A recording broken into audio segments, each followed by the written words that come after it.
নমস্কার, শুভ সন্ধ্যা সবাইকে। অনেকদিন পরে আমি টিডি অর্থাৎ তথাগত, আমার সাথে আছে দেবজয়দা অর্থাৎ ডিজে। দেবজয়দা, আমাকে দেখে অনেকদিন পরে কেমন লাগছে?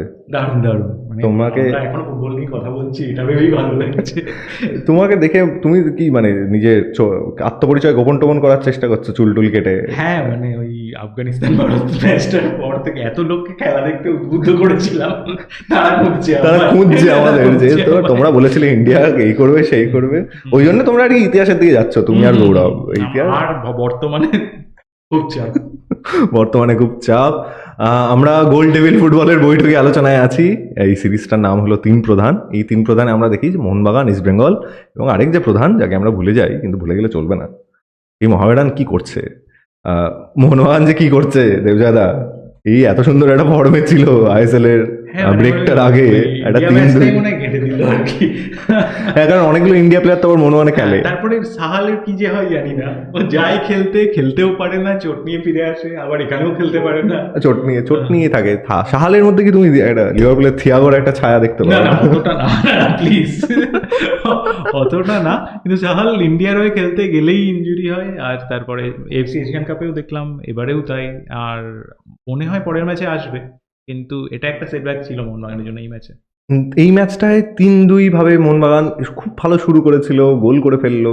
তারপরে কি হলো, এই যে ব্যাপারটা কোথায় গিয়ে ঘেঁটে গেল? প্রথম হাফে যদি কিছু প্লেয়ারের কথা আমি বলবো, প্রথম হাফে মোহনবাগান ভালো খেলছিল। মোহনবাগানের পুরো ম্যাচটার ওপর কন্ট্রোল ছিল। লিস্টন কোলাসও দারুণ ফুটবল খেলছিল, অনেকগুলো চান্স পেয়েছে মোহনবাগান, অনেকগুলো শট অন গোল যদি দেখো, সেটা যে কোনো ম্যাচের থেকে এই ম্যাচে বেশি ছিল। দেবজিৎ অসাধারণ খেলেছে, এটা আমাদের মানতেই হবে। কিন্তু সেকেন্ড হাফে যখন চেন্নাই গোলটা করলো, আর সেকেন্ড হাফে চেন্নাই আস্তে আস্তে খেলাটাকে উইংয়ে ছড়িয়ে দিল। যদি তুমি দুটো গোল দেখো, প্রথম দুটো গোল বিশাল কাইতের ভুল নিয়ে আমরা আলোচনা করতে পারি ডিটেলে, কিন্তু প্রথম দুটো গোল ওদের কিন্তু উইংয়ের থেকেই এসেছে। প্রথম গোলটা উইংয়ে একটা কাটব্যাক করে শট মারলো, শটের মধ্যে অত জোর ছিল না। আমরা যে কোনো ভালো গোলকিপার হলে হয়তো আশা করবো এইটার শটটা আটকে দেবে, কিন্তু হয়তো একটা ডিফ্লেকশনও ছিল হালকা, সেজন্য গোল হয়েছে। সেকেন্ড গোলের আগের শটটাই কিন্তু বিশাল কাইত একটা বিশ্বমানের সেভ করেছে, ওয়ার্ল্ড ক্লাস সেভ করেছে। তারপরে কর্নার থেকে আবার একটা বল, বিশাল কাইত জানি না ও কোন পজিশনে আছে প্লেয়ারের আগে, গোলকিপার বক্সে আমরা জানি ওই রাজা। কিন্তু তুমি যেটা বলছো সেটা আসলে অনেক বেশি ইম্পর্টেন্ট, কারণ মিডফিল্ডদের কন্ট্রোলটা যখন মোহনবাগান হারাতে শুরু করলো, তারপরেই কিন্তু আমরা দেখলাম সাথে সাথে চেন্নাই খেলাটাকে তুমি যেরকম বলছিলে উইংয়ে নিয়ে চলে গেল। যে গোলটা তুমি বলছো বিশাল কাত খারাপ খেলো, মানে যে সেভটাও করলো, তার আগে ওই শট, ওইটাও কিন্তু কর্নার উইং থেকেই আসছে, তো চেন্নাই তুমি বলতে চাইছো যে একটা ওরা ডেলিভারেট প্ল্যান নিয়ে নেমেছিল যে আমরা উইং দিয়ে এদের মিডফিল্ডটাকে বাইপাস করবো। আমার কোথাও মনে হচ্ছিল মানবীর একটু অফ। আর একটা কারণ আমার যেটা মনে হচ্ছে, তুমি যদি শেষ কয়েকটা ম্যাচ দেখো মোহনবাগানে, একসাথে দীপক টাংরি আর অভিষেক খেলেন।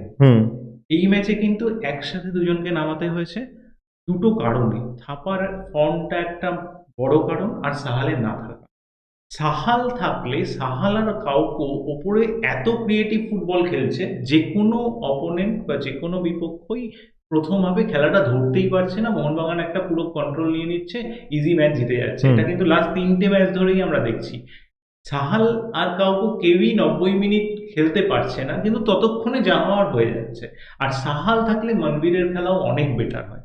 মনবীর 3টে অ্যাসিস্ট করলো যে ম্যাচটা, সেই ম্যাচটাতে প্রথম 45 মিনিট জনি কাউকো আর সাহালকে ধরা যাচ্ছিল না। এই ম্যাচে কিন্তু সাহালের না থাকাটা, ওই ক্রিয়েটিভিটি কোথাও একটা আমরা মিস করে। আচ্ছা, আরেকজনও মিসিং ছিল মোহনবাগানের এই ম্যাচটায়, আমাদের মোহনবাগানের কোচ হাওয়াস। মোহনবাগানের কোচের সেটা কি কোনোভাবে কিছু এফেক্ট করলো মোহনবাগানের প্লেয়ারদের উপরে? এটা আমরা আগে ইস্ট বেঙ্গল ম্যাচেও বলেছি, যেদিন কোয়াড্রাট কার্ড দেখে সাইড লাইনে ছিল না, ওইভাবে ফুটবলে গ্যালারি থেকে বা ঘরে বসে ডিকটেট করে খেলানো যায় না। সাইড লাইনে যে দাঁড়িয়ে আছে তার একটা কন্ট্রোল থাকে গেমের ওপরে, আর তোমাকে ফুটবলে 90 মিনিটের খেলা ইনস্ট্যান্ট রিয়্যাক্ট করতে হবে। সেটা ম্যানুয়েল হাওয়াসের ছায়া সঙ্গী, কিন্তু তার এখনো তো সেই মাপের সে কোচ না, ফলে হাওয়াসের থাকা না থাকাটা একটা বড় কারণ। তুমি আরেকজনের পারফরমেন্সের দিকে আমাদের দৃষ্টি আকর্ষণ করতে চাইছিলে, আমি তোমার মাঝখানে একটু অন্যদিকে নিয়ে চলে গেছিলাম। বিশাল কায়েত, আমাদের গোল টেবিল টিমের সবার খুবই পছন্দের গোলকিপার। আমরা সবসময় বলি যে গুরপ্রীত সিং এবং আমরিন্দার, এদের দুজনের আগে আমরা বলি যে বিশাল কায়েতের যা পারফরমেন্স এই সিজনে আইএসএল এ, ওকে ইন্ডিয়া টিমের জন্য একবার অন্তত বিবেচনা করে দেখা উচিত। কিন্তু এই ম্যাচের যে পারফরমেন্স, সেটা কি তোমার মনে হয় না যে অনেক বড় একটা মানে বাধা সৃষ্টি করবে ওর পরবর্তীকালে সিলেকশনের না, জন্য? আশা করবো পরের 3টে ম্যাচে এই খেসারতটা পুষিয়ে দেবে খেলে, কারণ বিশাল কাইতকে এই সিজনে আমরা দেখেছি অসাধারণ পারফর্ম করতে। মাঝে 2-1টা বিশাল কাইতের ভুলে কিন্তু গোলও খেয়েছে মোহনবাগান, তারপরে বিশাল কাইত আবার ফিরে এসেছে। তুমি যদি ভেবে দেখো, আমি আর গৌরব আলোচনা করছিলাম ওড়িশা মোহনবাগান ম্যাচ নিয়ে। ওই ম্যাচেও বিশাল কাইতের ফার্স্ট হাফের পারফরমেন্স খুব বাজে ছিল, তারপর বিশাল কাইত ফিরে এসেছিল। এই ম্যাচেও একটা ওয়ার্ল্ড ক্লাস সেভ, কিন্তু 3টে গোলের পেছনেই আমি বলবো বিশাল কাইতের। হ্যাঁ, মানে বিশেষ করে তুমি যেটা বলছো সেকেন্ড গোল এবং থার্ড গোলটা স্কুল বয় এরা, মানে এরকম মানে হ্যাঁ, তুমি যেটা বলছো গোল টেবিল এক্সেল স্পোর্টস টিম যদি পুরো টিমটাকে ধরো, এখানে মোহনবাগান, ইস্ট বেঙ্গল, মোহামেডান, আরো যা যা টিমের সাপোর্টাররা রয়েছে, তারা সবাই কিন্তু চাই বিশাল এক নম্বর গোলকিপার হিসেবে দেখবে। এই ম্যাচ উইকে কিন্তু সেই পজিশনটা একটু মানে টলমল করছে আর কি, কারণ গুরপ্রীত আর অমরিন্দর দারুণ খেলেছে। পূর্বা তো অসাধারণ। এই ম্যাচে আবার দেবজিৎ আবার সেই আমাদের সেভজিৎ হয়ে দাঁড়িয়েছিল। রেহনেশ ভালো খেলেছে, কারণজিৎ ভালো, মানে এই ম্যাচ উইকে গোলকিপাররা দারুণ খেলেছে, সেখানে বিশাল কাইত প্রচন্ড একটু চোখে লাগছিল। তাহলে এই যে শেষ ম্যাচ আইএসএল এর মোহনবাগান আর মুম্বাই তো নিজেদের ম্যাচটা জিতে ফেলেছে 3-0 হায়দ্রাবাদের সাথে। সবাই এক্সপেক্ট করেছিল এই ম্যাচটা জিতবে। কি মনে হচ্ছে ওটাই টাইটেল ডিসাইডার? দেখো, দুটো ক্রুশিয়াল জিনিস রয়েছে এর মধ্যে। মুম্বাই ওড়িশা ম্যাচটা একটা মারমার কাটকাট হতে চলেছে, কারণ দুজনেই চাইবে 3 পয়েন্ট ওই ম্যাচটা থেকে। ওড়িশার কিন্তু এখন আউটসাইড চান্স আছে শিল্ড জেতার, একেবারে ওই ওড়িশা কিন্তু বাদ নয়। মানে মোহনবাগান আর মুম্বাই যদি সব ম্যাচ হেরে যায়, তাহলে কিন্তু ওড়িশা জিতে যাবে, চ্যাম্পিয়ন হয়ে যাবে। আর মোহনবাগানের 2টো ম্যাচ জিততে হবে, আর মোহনবাগানের 2টোই অ্যাওয়ে ম্যাচ। বেঙ্গালুরু এফসি এই মুহূর্তে যে পজিশনে রয়েছে, ওই অ্যাওয়ে ম্যাচটা মোহনবাগানের জন্য কঠিন হতে চলেছে। হ্যাঁ, কারণ ওরাও 6 নম্বরটা চায়। হ্যাঁ, ওইটা 6 নম্বরটা চাই। আর পাঞ্জাব আমরা দেখছি ব্রেকের পরে কিন্তু পাঞ্জাব ঘরের মাঠে ম্যাচ ভালো খেলছে। আগের ম্যাচটা যদিও 3-1 হেরেছে পাঞ্জাব, কিন্তু ম্যাচ কিন্তু ওরা ভালো খেলেছে। স্কোর লাইন যাই হোক, ওরা ভালো খেলেছে, ফলে ইজি ম্যাচ হবে না, আর অ্যাওয়ে ম্যাচ, ফলে সেটা একটা বড় ব্যাপার হবে। একটা আশার কথা হচ্ছে, ব্যাঙ্গালোরে মোহনবাগান, ইস্ট বেঙ্গল যে টিমই খেলুক, ওখানে কিন্তু ওরা ভালো সাপোর্ট পাবে, সেটা একটা বড় ব্যাপার। প্রবাসী অনেক বাঙালি আছে ওখানে, আর ব্যাঙ্গালোরে বিশেষ ব্যাঙ্গালোরে প্রচুর বাঙালি রয়েছে, সেটা একটা ব্যাপার। কিন্তু আমি চাইবো লাস্ট ম্যাচটা একটা হোক। এরকম প্রত্যেকবার এরকম সিচুয়েশনে এলে কিন্তু বেশ মোহনবাগান মানে ভালোই পারফর্ম করে। সেই তুমি মনে করো আই লিগ যখন ছিল, সেই মোহনবাগানের বেলোরাজ জাক সে উঠে গিয়ে সেই হেডার মেরে গোল, সেরকম আবার দেখবো আমরা যে সেরকম ঐতিহাসিক মোমেন্ট ক্রিয়েট হয় কিনা। যদি 15 তারিখ অব্দি যায় খেলাটা, তাহলে শেষ ম্যাচটা দারুণ হবে, কারণ মুম্বাই দারুণ ফুটবল খেলছে। মানে পিটার ক্রাইটকে আমি মানে কুডোস টু হিম, কারণ ও এসেছে অনেক পরে। ওদের আগে যে কোচ ছিল, সেও দারুণ ফুটবল খেলাতো, সেই জায়গাটাকে ধরে রাখা। আর পিটার ক্রাইটকে অনেক প্লেয়ারকে ঘুরিয়ে ফিরিয়ে খেলাচ্ছে। তুমি যদি দেখো, সেট টিম খেলছে, বিপিন সাব ইন হয়ে গোল করছে। বিপিন আগের দিন 5টা সুযোগ মিস করেছে। হ্যাঁ, তুমি যেটা বললে ওটা খুব ইম্পর্টেন্ট। তার কারণ হলো যে ওরাও কিন্তু মানে লাস্ট ম্যাচটাই ইন্টারন্যাশনাল ব্রেকের আগে নর্থ ইস্টের সাথে যে ম্যাচটা খেলছিল, এই ম্যাচে ওরা 3-0 জিতলো, 5 জন প্লেয়ার চেঞ্জ। তার মানে ওদের প্রিপারেশনটা কত ভালো দেখো, ওদের ডেপথ কত ভালো দেখো স্কোয়াডের। মোহনবাগানের স্কোয়াড ডেপথ খুব ভালো, কিন্তু এরা আবার ইনজুরিতে 1-2 মিস করছে। তো মুম্বাই সিটি কিন্তু, আমি যদি তুমি আমাকে নিরপেক্ষভাবে জিজ্ঞেস করো যে এই মুহূর্তে শিল্ড জেতার চান্স কার, আমি বলবো অ্যাডভান্টেজ মুম্বাই সিটি। ফুটবলিং বুদ্ধি তাই বলছে। ফুটবলিং বুদ্ধি আরো একটা জিনিস বলছিল আমাদের অনেকদিন আগে, যে মোহামেডান বোধহয় আই লিগটা পুরোপুরি জিতেই আইএসএল এর পরের বছর ফিরে আসবে। কিন্তু দেবজয়দা ইন্টার কাশির সাথে ওরা একটা 1-1 ড্র করে ফেলেছে। দিন থেকে বলে আসছে মোহামেডান লাস্টে আর্সেনালের মতো বটল করবে কি করবে না, এটাই বড় প্রশ্ন। হ্যাঁ, মোহামেডানের আমি জানি না ওদের কি হয়। এবার কিন্তু ইজি ছিল, এবারে এত ডিফিকাল্ট, একটা 6 পয়েন্টের গ্যাপ ছিল এক সময়। হঠাৎ করে ব্রেকের পরে রিয়াল কাশ্মীরের কাছে হেরে গেল, দিয়ে তারপরে ইন্টারকাশির সাথে আগের দিনের ম্যাচ, কিন্তু ইন্টারকাশি ভালো ফুটবল খেলেছে। আরে মোহামেডানও তো ভালো ফুটবল খেলছিল, তুমি ম্যাচটা যদি দেখো, প্রথম 10 মিনিটে ওরা যখন গোলটা করলো, তখন তো মোহামেডান মাঠে রীতিমতো ফুল ফোটাচ্ছে। তারপরে তুমি আমায় একটু বোঝাও যে এই 1-0 জিতছি, ম্যাচটা আমি ডমিনেট করছি, তারপরে হঠাৎ একটা ডিফেন্সিভ খোলসের মধ্যে চলে যাওয়ার মানেটা কি? ওটাই ওটাই কিন্তু কাল হলো। হুম। কারণ ওইখানে 1-0 জিতছি, আর একটা 1-0টা ফুটবলে তো কোনোদিন কাউকে বাঁচাতে সেফ পারে না। রেজাল্ট নয়। হ্যাঁ, বলে আর একটা গোল দিয়ে আমরা ইয়ে করবো, কিন্তু ম্যাচটার কন্ট্রোল আর টেম্পোটা পুরো ইন্টারকাশি পুরোটা নিয়ে নিল। ইন্টারকাশির কতগুলো জিনিস হয়েছে ব্রেকের পরে। ইন্টারকাশি কিন্তু কয়েকটা ভালো প্লেয়ার সাইন করিয়েছে এই উইন্টার ট্রান্সফার উইন্ডোতে। ইন্টারকাশি কয়েকটা ভালো প্লেয়ার সাইন করিয়েছে। ইন্টারকাশি পরের সিজনে ভালো খেলবে। মানে আমরা ধরো আই লিগ নিয়ে তো অত কথা বলি না, আমরা মোহামেডানেই ফোকাস করে থাকি। আই লিগে যেটা আমি আগেও বলেছি যে ট্রিনিটি একটা বড় টিম, হুম। গোকুলাম একটা বড় টিম। এবারে আমরা দেখলাম রিয়েল কাশ্মীর খুব ভালো খেলছে। ইন্টারকাশিও কিন্তু একটা বড় টিম হিসেবে আস্তে আস্তে আই লিগে দাঁড় করা। নর্থ ইস্টের ইন্টারকাশির সাথে শ্রীনিধি রেখানের খেলা বাকি আছে। ওই খেলাটা যদি ইন্টারকাশি একটা পয়েন্ট নিয়ে নিতে পারে, তাহলে মোহামেডানের ইজি হয়ে যাবে। কারণ মোহামেডানের যে দুটো ম্যাচ বাকি আছে, কার কার সাথে বলো? দিল্লির সাথে, একটা দিল্লির সাথে ম্যাচ বাকি আছে, আর একটা লাজংয়ের সাথে বাকি আছে। লাজংয়ের সাথে। খুব একটা ডিফিকাল্ট হওয়ার কথা না, কিন্তু আবার বলছি এই মোহামেডান আমি কিছু বিশ্বাস করতে পারছি না ওরা যতদিন না চ্যাম্পিয়ন হচ্ছে। আমরা চাইছি ওরা এখনো ওদের হাতেই আছে। ওদের হাতেই আছে। হ্যাঁ, ওরা মানে যদি এদিকে দেখো, মোহনবাগান 3টে ম্যাচ, 2 ম্যাচে ওদের 4 পয়েন্ট চাই। লাগবে। মোহনবাগান 3টে ম্যাচ জিতলে চ্যাম্পিয়ন হবে। এটা তো নিজেদের হাতেই আর আছে। ইস্ট বেঙ্গল যদি সব ম্যাচ জিতে ফেলে তাহলে টপ 6 এ হয়ে যাবে। ইস্ট বেঙ্গলের খেলা এখনো চলছে, স্বর্ণাভ সেই খেলাটা দেখছে। স্বর্ণাভ সেই আমরা এই এপিসোডই পাবো না, এই এপিসোডই পাবো। স্বর্ণাভ জাস্ট খেলাটা দেখে চলে আসুক, ততক্ষণ আমরা একটা ছোট্ট বিরতি নিয়ে নিই। চা খাবো। হ্যাঁ, একটু চা খাওয়া যাক।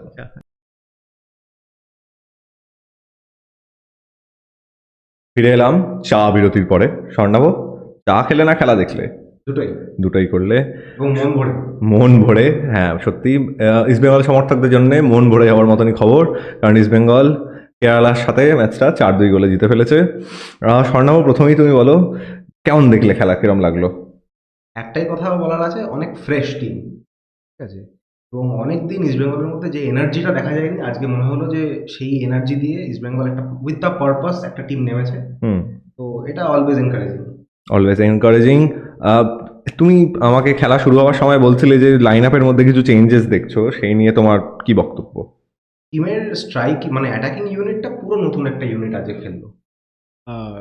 সায়ন এবং বিষ্ণু দুটো ফ্ল্যাঙ্ক থেকে, আর ফলস 9 হিসেবে নাওরেম মহেশ, আর নাম্বার 10 হিসেবে আমাদের ক্লেটন। Clayton Silva. তো মানে চারিপাশে এত ইয়াং এবং স্পিডি প্লেয়ারদের পেয়ে ক্লেটন মানে পুরোপুরি নিজের অ্যাটাকিং প্রভেসের দিকে মন দিতে পেরেছে। রাদার ওর ক্রিয়েটিভ ডিউটিগুলো অনেকটা রিলিভ হলো আজকে। ক্রিয়েটিভ ডিউটিগুলো অনেকটা রিলিফ হলো। আমরা দেখছিলাম শুরু থেকেই ইস্টবেঙ্গল উইং দিয়ে আক্রমণের একটা প্রচেষ্টা করছে। নাওরেম বারবার শুধুমাত্র মাঝখানেই ছিল না, একবার বাঁ দিকে একবার ডান দিকে চলে গিয়ে বক্সের মধ্যে ক্রস টস করার চেষ্টা করছে। কিন্তু সেই ক্ষেত্রেও আর কি প্রথম গোলটা তো ইস্টবেঙ্গলকে কনসিড করতেই হলো।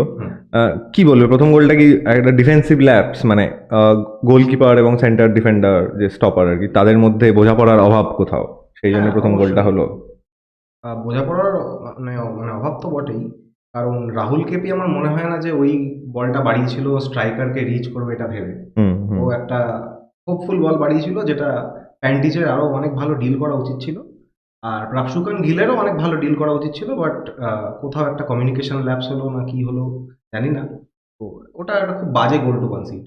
বাজে গোল টু কনসিড। তারপরেও ইস্টবেঙ্গল বারবার খেলায় ফিরে আসতে চাইছিল। আমরা দেখছিলাম গোলটা হওয়া সত্ত্বেও আর কি, আমি অন্তত যতটুকু খেলা দেখলাম তাতে মনে হলো যে ইস্টবেঙ্গলই খেলাটার মধ্যে ছিল। ইস্টবেঙ্গলকে দেখে কখনো মনে হয়নি যে তারা আর গোল করতে পারবে না।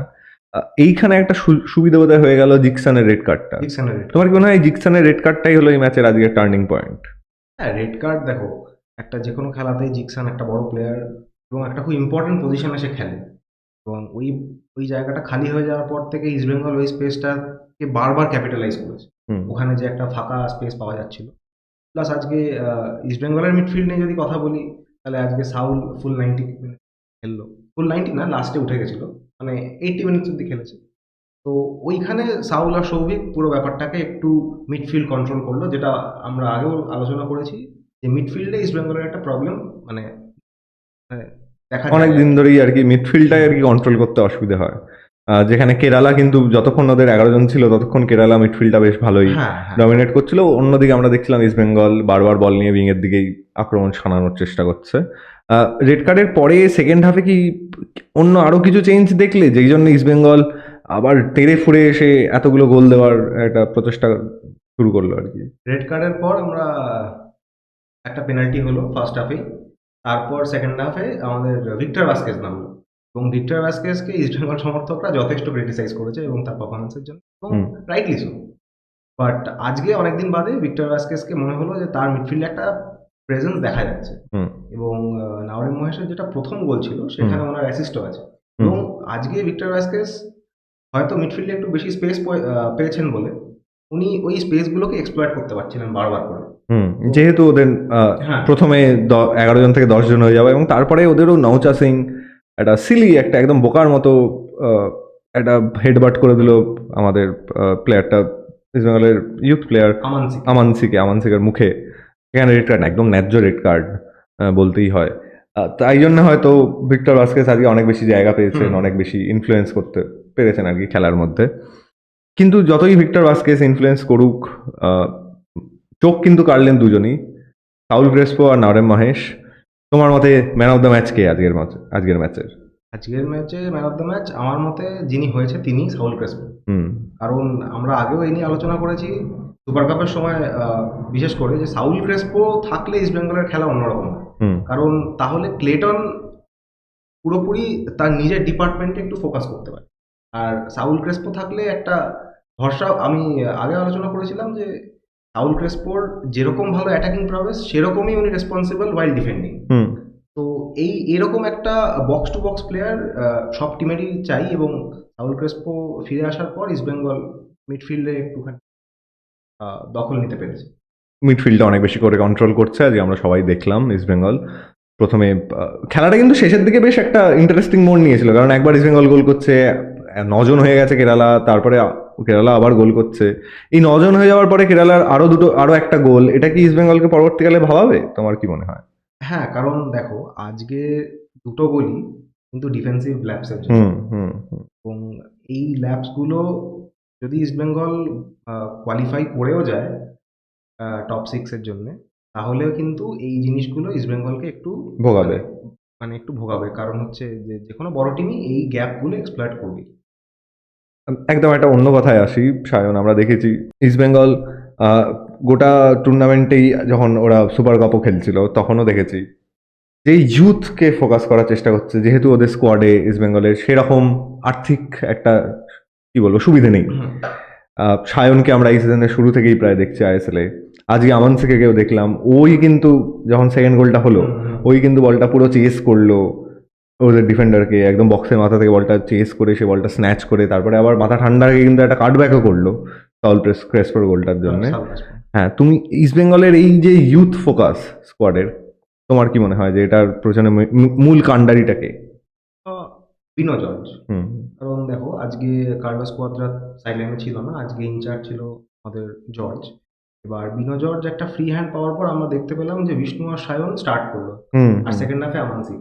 এবং মানে আমি আগেও বললাম যে ক্লেটন সিলভা নিজের চারিপাশে এত ইয়াং প্লেয়ার পেয়ে, যেহেতু ক্লেটন এখন 38, ওয়ার্কলোডটা ডিস্ট্রিবিউট হয়ে গেল, এইটা আমার মনে হয় ক্লেটনের মতন একটা প্লেয়ারকে খুব হেল্প করছে। খুব হেল্প করছে। আর বেশি ম্যাচ বাকি নেই সিজনের, আমরা একদম পুরো যাকে ইংরেজিতে বলে বিজনেস এন্ডে এসে পৌঁছে গেছি। শেষ দুটো ম্যাচ, একটা হোম ম্যাচ একটা অ্যাওয়ে ম্যাচ। হোম ম্যাচ বেঙ্গালুরুর সাথে আর অ্যাওয়ে ম্যাচটা পাঞ্জাবের সাথে। দুজনেই ইস্ট বেঙ্গলের টপ সিক্সের ডাইরেক্ট রাইভাল যাকে বলা হয়।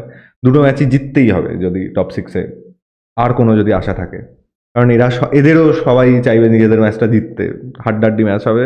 কি মনে হচ্ছে স্বর্ণাভ, ইস্ট বেঙ্গল আজকের পারফরমেন্সের পরে এটার উপরে কি বিল্ড করে বাকি দুটো ম্যাচ পজিটিভ রেজাল্ট আনতে পারবে?